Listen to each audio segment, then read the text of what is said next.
Is the GT 1030 still good in 2019? Well, that's what we're going to find out today.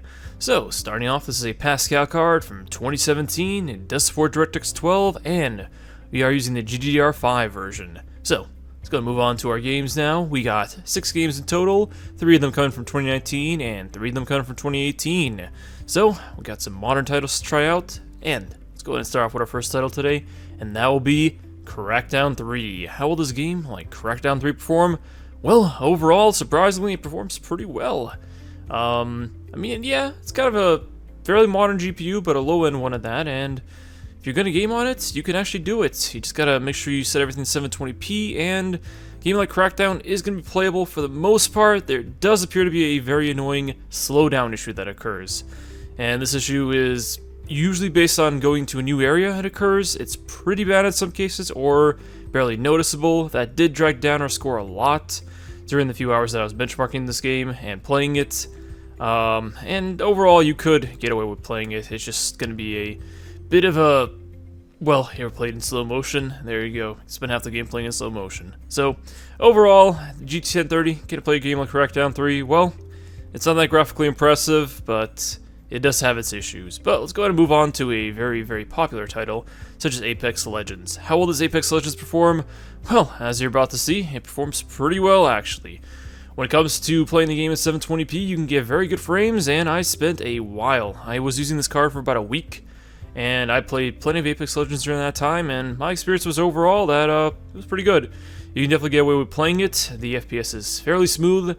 It will depend on the area. If you're in the desert, the FPS tends to hover around the 40s. It's pretty bad, but then on the other side of the map, you're getting something like 90s. So there's a big variance in the kind of frame rates you're going to see, but overall, the experience, well, it's going to be doable. Also, if you saw earlier in the video, I did have the fanless version of the card. If you happen to have one of those and you're trying to get more performance out, you can always put a fan. For this video, I know plenty of people have the fan version of G1030, so I did put a fan on it. And we went from averaging about 80 degrees Celsius in most gaming situations to about 50 now, which is pretty good. So a case fan can make a huge difference. If you have any other kind of fanless card, I mean, if you don't have the best ventilation in your case, I mean, just putting a case fan right up to it is usually a decent solution, to be honest. Anything else that I modified to this card? Well, other than the fan modification, in terms of software, I did not overclock the card. The card is at the stock settings that it came at. The only modifications that did occur in any overclocking software was the maxing out of the temperature and the maxing out of the power usage. And if you have a whole computer or something, that's a really, really easy thing you can do to your GPU. If you happen to have a G1030, just put the power limit and the maximum temperature all the way up. Now, one thing is, plenty of people might not have the power. I mean, if you have a very small system that you built, and you don't want to go over your power limits, don't obviously do that. I mean, it's a very low-powered card, and I'm sure there's scenarios where you would not want to raise the power limits. But anyways, let's move on to our third game today, ladies and gentlemen, and that is Anthem. How will does a game like Anthem perform? Well, overall, I'd say it was highly playable. I played the good chunk of the game on the G1030, and my experience was fairly good. I would say that it's definitely not the greatest thing in the world. It's not the, smooth 60 you're going to get, but is it playable? Is it doable? It's far beyond that, I'd say. You can easily probably play through the entire game, though I will warn you when it starts being a little, let's just say there's a lot more enemies on the screen, your FPS will fall to the point where it's doable, but not really that enjoyable, I guess you could say. But yeah, Anthem, a super recently released game, is still playable on G1030. I mean, this card it's not really meant, I mean, you could definitely game on it, but there's many of other situations where this card could come in handy. I mean, I've built a system where I had a budget of almost no power with a Pico power supply and a G10 730 in there, so I understand the need for a low-power GPU, and this one does use very, very little power, so it could be useful in scenarios where you're heavily power constricted. If you're thinking about using this for gaming, I mean, there's one scenario, I mean, they're usually overpriced, they're a little too pricey for the amount of power you're getting. Usually it's better to buy a used GPU, or other GPUs around that price range are usually better, but for the most part, there are plenty of scenarios where, especially if you're in a limited amount of space or a limited amount of power situation, it could be useful. Alright, let's move on to our 2018 title, starting off with Hitman, as you can see on the screen here. How will this Hitman perform? Well, it was very playable. It's not 60 once again. That's not something that's going to be common. All the games were played at 720p low. That's really the only way you're going to want to play the games. It's the only way to get the smoothness.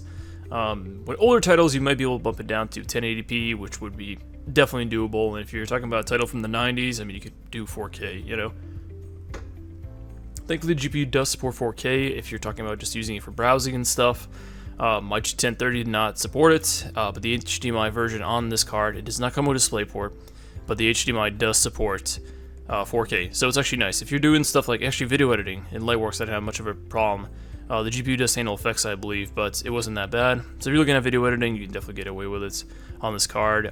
With certain programs, the ones that use the GPU more, probably not. Other things that use your CPU much more than your GPU, and you just need a GPU for a multi-monitor display setup or a 4K display for just watching videos or something to an old computer. Let's say you have an old computer that only supports like 1080p on its integrated graphics, and you want to have 4K because you have a 4K monitor, and you're just doing web browsing, stuff like that, watching videos. It's a pretty decent upgrade, I guess. It's low power, so if you really care about low power, there's that. Once again, I have to remember that the budget, I mean the amount of money this card costs is not exactly the best per dollar in terms of performance, but plenty of reasons why this card could actually be used. Anyways, we have Deep Rock on the screen here now, and how well did Deep Rock perform? Well, it's one of the only games I was able to set to high settings on 720p, and that's actually a pretty good thing. Overall, the game ran pretty well, even with the massive hordes occurring. I mean, hey, it was fairly smooth, and it's a good example of a game, though not very graphically demanding, a very fun one at that, they can play with your friends. So, if you have a G1030, if you're willing to mess around with the settings enough with most games, you should be able to make them run. Now, probably not 60 in many newer titles, but if you mess enough, you know, I'm sure you can get it playable. And they're even going beyond settings. I mean, there's things you can do in your driver and other stuff, in your driver settings, that you could actually modify it even more. There's plenty of games, single-player games especially, where you can have mods for performance. Multiplayer games, usually not, but there's many things you can do to make a GPU better. Overclock is another thing. Usually with a low-end card like this, overclocking is not going to do much.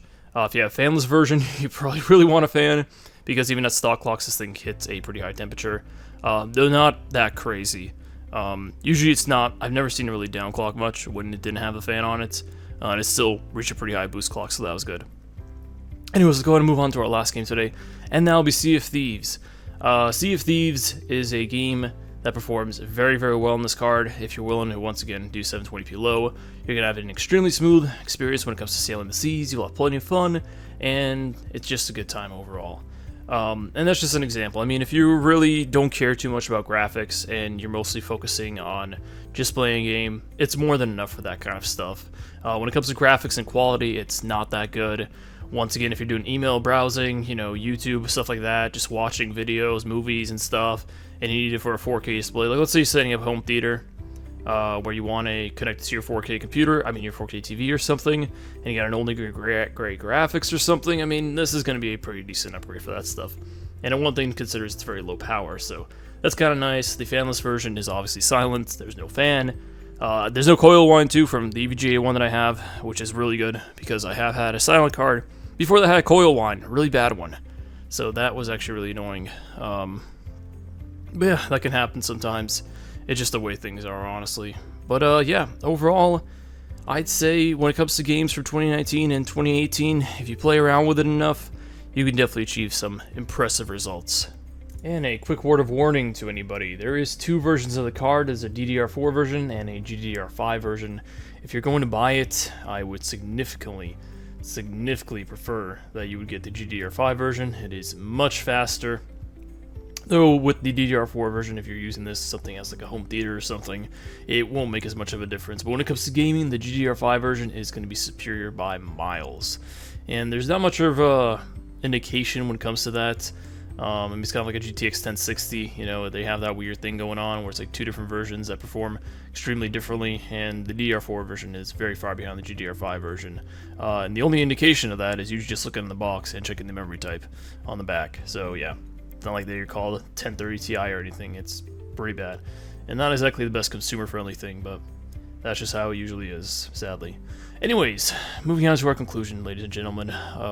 It's been up on the screen for a little now, but I will finally conclude the video. How well does it perform in modern games, and is it still good in 2019? Well, if you're willing to play games at 720p, you don't care too much about the quality of the game, and you just want something that can play games, not even something at 60. You just want to play the game, right? Obviously, smoothness is important, but in some cases, sometimes playing the game is better than having a slideshow, right? For that kind of stuff, it's perfectly fine. You definitely will have to work around and tweak the settings enough, try and get a good balance between things. When it comes to older titles, I mean, this thing's going to perform fairly well. I used to play I had a GT 730 I used my freshman year of college. That was fine for playing games, and never had any trouble with that. And the little mini PC that had like a Pico power supply, so there's that. If you're looking for an upgrade to your home PC for 4K stuff, there's probably other options, so I definitely evaluate all the options possible, but overall, it's pretty decent.